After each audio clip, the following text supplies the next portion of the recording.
les amis, bienvenue dans ma cuisine. On se retrouve aujourd'hui pour la recette que vous avez choisie.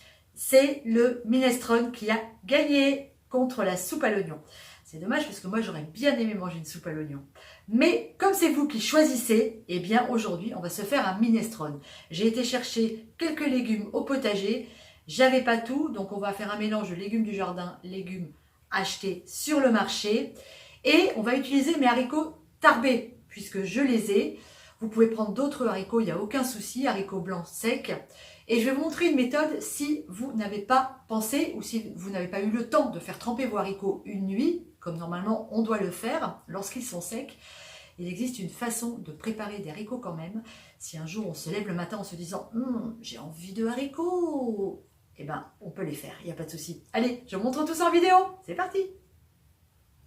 Pour faire mon minestrone, il va vous falloir en légumes 5 gousses d'ail, un oignon, des poireaux. Alors, on va dire pour les légumes, 200 g de chaque. Ici, c'est mes mini poireaux parce que moi, je suis la spécialiste du mini poireau.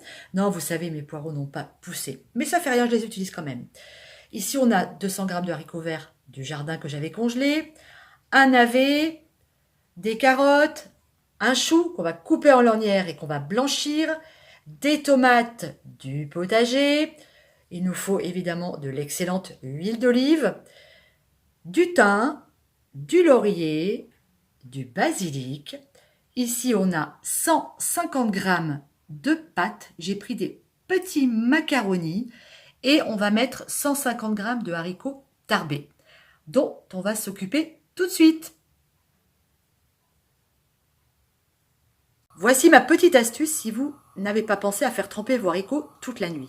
Vous les mettez dans de l'eau froide. Vous couvrez, vous amenez à ébullition et lorsque ça bout, vous arrêtez le feu et vous laissez comme ça, tranquillement, 1 heure minimum. Les haricots reposent. Je fais blanchir mon chou coupé en lanières pendant 2 minutes. On commence notre recette en faisant chauffer dans une gamelle 3 bonnes cuillères d'huile d'olive. On met les oignons émincés finement. Quand mes oignons commencent à rissoler, j'ajoute mes gousses d'ail écrasées, mon thym et mon laurier. On laisse revenir quelques secondes. Le thym du jardin, ça sent tellement bon.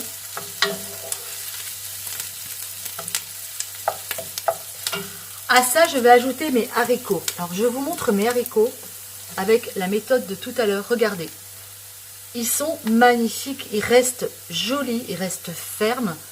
C'est une super méthode. Presque, je préfère même faire comme ça que les faire tremper toute la nuit parce que je trouve qu'en fait, ils ramollissent et puis ils se ratatinent à moitié. Là, ils restent super fermes. Donc, c'est vraiment une super astuce que de faire comme ça. Allez, on met tous nos haricots dans notre gamelle. C'est parti. On ajoute les tomates qu'on a évidemment enlevé la peau et le pédoncule. Tomates du jardin. Alors si vous n'en avez pas, évidemment, vous utilisez des tomates en boîte. À la limite, je préfère que vous utilisiez des tomates en boîte plutôt que des tomates achetées. Parce qu'en ce moment, c'est vraiment pas la saison. Et les tomates n'ont absolument aucun goût. À ça, j'ajoute le jus que j'avais dans mon pot de tomates. Il y en a 500 ml. Et on va ajouter 2 litres d'eau à tout ça. On va mettre un petit peu de sel, un petit peu de poivre. Et on va laisser nos haricots cuire pendant une trentaine de minutes. Pendant ce temps-là, on va s'occuper des légumes. Oh, c'est joli, on dirait un drapeau. Je ne sais pas de quel pays, vert, orange et blanc. Est-ce que ça existe? Je ne sais pas. En tout cas, pendant que mes haricots cuisaient, eh ben, j'ai taillé tous mes légumes en petits dés. Là, j'ai mon chou, j'ai coupé mes haricots. Et on va mettre tout ça dans notre gamelle. Et ben voilà, c'est très simple. On va mettre tous nos petits légumes dans notre cocotte. Tous ensemble. Notre chou et nos petits haricots. Et on va laisser tout ça cuire gentiment. On va baisser le feu, on va mettre un couvercle et on va laisser ça une demi-heure. Au bout de la demi-heure, j'ajoute mes pâtes. On mélange bien et on laisse cuire nos pâtes suivant ce qui est indiqué sur le paquet. Pour moi, aujourd'hui en l'occurrence, ça sera 7 minutes. Allez, c'est l'heure de la dégustation. Et moi, ce que je dis... Et toi, tu dis quoi? Je dis que c'est trop bon. Oh, c'est trop bon.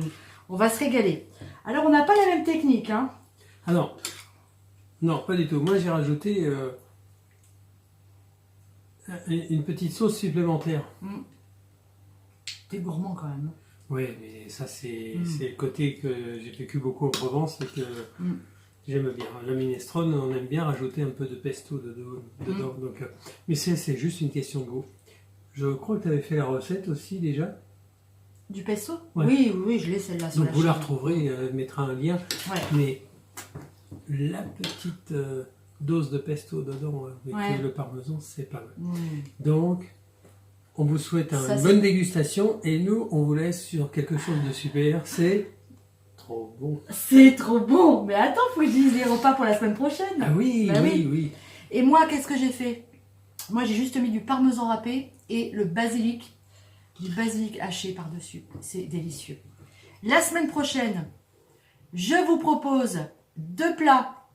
Soit la poule au pot, soit la poule au riz. À vous de choisir. Bisous les amis, bon appétit. À bientôt. Ciao.